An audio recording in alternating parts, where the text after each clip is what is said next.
Olá, eu sou a psicóloga e filósofa Cleonaide e eu quero hoje chamar a sua atenção sobre a importância de se cuidar das emoções. Tantas vezes nos preocupamos com a nossa vida acadêmica, profissional, os nossos relacionamentos, mas deixamos de dar uma pontuação relevante à temática das emoções. Por isso, eu vou chamar a sua atenção hoje sobre o transtorno conversivo, que é um transtorno que resulta da somatização de emoções que não foram elaboradas. É mais prevalente entre as mulheres. Antecede, então, a uma ansiedade mais generalizada. Essa pessoa, às vezes, viveu antes um processo de depressão maior. Ela também pode vir antecedendo a um transtorno de personalidade. Freud costumava utilizar o termo quando iria se referir a esta demanda como conversão, que é quando você transforma uma dor em um problema físico, um conflito emocional em sintoma físico. Todos nós precisamos cada vez mais dar atenção às dinâmicas emocionais, sem que tenha consciência ou intenção de produzir as doenças.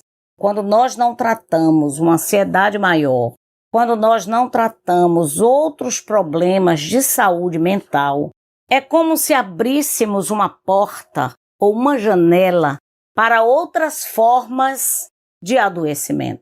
Todos nós sabemos que quando acontece de você se perceber com febre, você corre imediatamente ao médico para saber por que você está com aquela febre. Porque nós sabemos que a febre é apenas um sintoma que demonstra algum processo inflamatório. Do mesmo modo, as emoções, elas precisam ser não somente vistas, mas colocadas também em destaque, porque ela pode provocar muitas formas de adoecimento, tendo dado anteriormente sinalização de perigo que não foi devidamente tratada. Há sempre um gatilho para o transtorno conversivo. Eventos traumáticos na infância, um abuso, por exemplo, de ordem física, emocional, um abuso de negligência dos pais ou de uma família, conflitos na área da sexualidade. A origem, ela é multifatorial. Você não pode apenas pegar um assunto, um modo como você está agindo e se denominar que você possui o transtorno conversivo. O diagnóstico, ele vem como resultado de uma longa investigação dos sintomas físicos. E não é muito fácil chegar ao entendimento desse transtorno se não for investigado de maneira séria e profunda. Sem doença orgânica que explique o quadro cada vez mais de gravidade de adoecimento físico. O gatilho é apenas um indicador de que você precisa de ajuda. Há relação com o estresse de ordem emocional. Então, uma pessoa que vivencia continuamente uma vida de extremo estresse e ele não trabalha o estilo de vida e a forma como você vai interagir com as situações externas, você pode desenvolver um problema mais grave na área de saúde mental.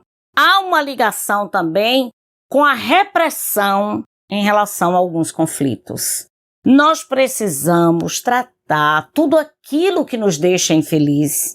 Se você percebe que você tem vivido continuamente uma dor psíquica, uma dor emocional, que você não tem conseguido dar conta, é preciso buscar ajuda. Você pode, então, identificar um comportamento adoecido o tempo todo estando doente, sem encontrar a razão daquela doença. Por isso, é preciso olhar para si com cuidado, com atenção e com foco. Porque Esse adoecimento psíquico, ele pode surgir em qualquer idade. Você pode ter alguns episódios e depois, quando você elabora aquela situação, você seguir em frente sem maiores danos. Mas há a possibilidade de, não sendo tratado, a pessoa permanecer com sintomas crônicos por toda a vida. Quais são os sintomas mais frequentes? A fraqueza, algumas convulsões, como se a pessoa estivesse epilética, afetando funções inclusive motoras, como a paralisia de um braço ou de um membro inferior, tremores, como se a pessoa não fosse sobreviver de tão trêmula e de tão nervosa, a perda da sensibilidade em uma parte do corpo, a visão ela pode ficar dupla e pode inclusive levar à cegueira, a diminuição da audição ou até a surdez, a sensação de que a pessoa tem uma bola na garganta. E esse incômodo constante na garganta, que tem uma representação mais grave de ansiedade, depois de ter sido feito toda a investigação na saúde, no laboratório, nas mais variadas formas de exame. Aquele bolo na garganta, ele continua. Ele pode ser um indicador de que você está engolindo muitas emoções que não estão sendo tratadas. Retenção também urinária. Como é, então, que deve ser tratado uma pessoa com transtorno conversivo? A primeira coisa é que é preciso ter o cuidado de um psiquiatra. É preciso buscar um neurologista para que possa ser feito também um trabalho de investigação. A psicoterapia, ela vai trabalhar as emoções e os pensamentos.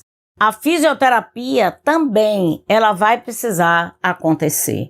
Então você observa que o trabalho na área de cuidado do transtorno conversivo, ela exige um investimento financeiro, um investimento de tempo e de cuidado para ter um psiquiatra, um neurologista, um psicólogo, um fisioterapeuta que vão trabalhar em sintonia para ajudar esta pessoa a vencer o transtorno conversivo. Esse tema de hoje é apenas um estímulo para que você possa investigar se aquilo que tem acontecido com o seu corpo e que não tem sido visto nos exames. Os médicos fazem uma bateria de exame e não encontram aquela dor fixa, aquela tristeza persistente. É preciso dar atenção a si mesmo, de modo a criar uma estrutura para vencer o transtorno conversivo. Então nós, que fazemos parte desta família, onde você percebe que tem alguém com estas características, não critique, não diga para essa pessoa que ela está como que inventando doenças, não diga que ela quer chamar a atenção, mas ao contrário, acolha esta pessoa e conduza, na medida do possível, a um processo de tratamento. Um grande abraço para você.